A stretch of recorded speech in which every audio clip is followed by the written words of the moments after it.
Hi, this is Jennifer Vanderbeek of scrapsoflife.com as well as the Crafty Branch. And in today's video, I wanted to show you how I go about painting this cute little black cat, or really any figure that I need to build up depth of color with watercolors, but without losing details.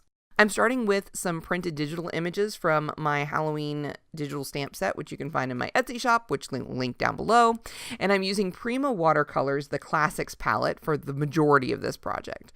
To start, even though I want my kitty cat and the top of the witch's hat to be black, I am going to start by first painting them gray, and I'm going to do a very light wash. I tend to do washes, especially in controlled areas, by laying down a bit of color in certain areas, dampening my brush, and then spreading the color out. At that point, if I think I still have too much color on the paper, then I will rinse and dry my brush and try and pick up some of that excess moisture or paint before continuing on. Then I give that first layer a little bit of time to dry and set up because I want it to stay pretty much the way it is. So that's why I went ahead and painted the underlayer for the pumpkin. So when I start adding the black paint, I'm doing it very gingerly. I started by adding it to the very bottom, the tips of the toes and the underside of the tail.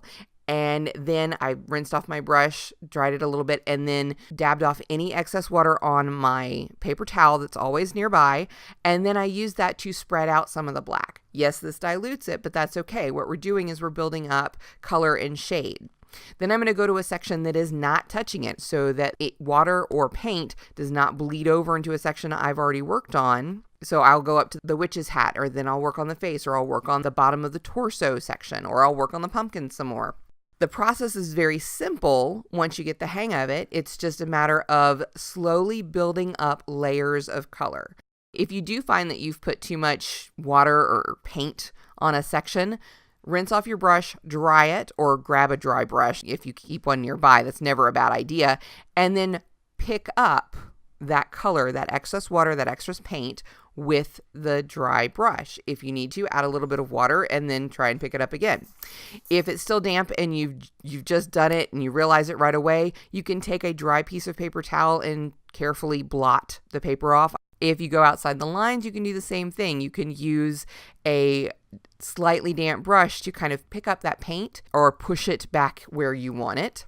You want to wait between layers, especially once you started adding the black paint. You want to give each section a little bit of time to dry because you want to see not only how much lighter it became once it dried, and whether or not you need to add more paint, but also you want to be careful that you're not going to end up with a big old muddy mess. So have something else to work on, have another section to work on as you go along, and you'll do yourself a favor.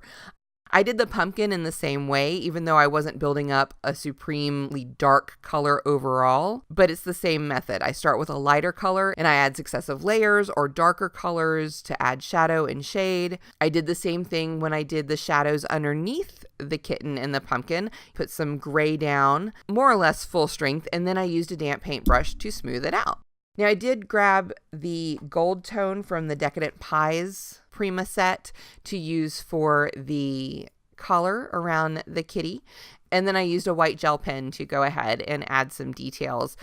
I may have even added too many details. That's entirely possible. Sometimes I can get a little carried away with that white gel pen, but it's fun. It's all in the name of fun, and it's cute. I think so, at least. I hope you do as well.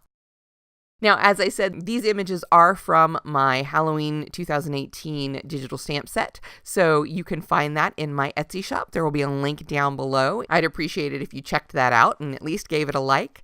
Speaking of likes, please like, comment, share, and subscribe if you enjoyed this video. If you have any questions, by all means, leave them down below. I'll do my best to get back to you. Thank you so much for watching. Bye-bye.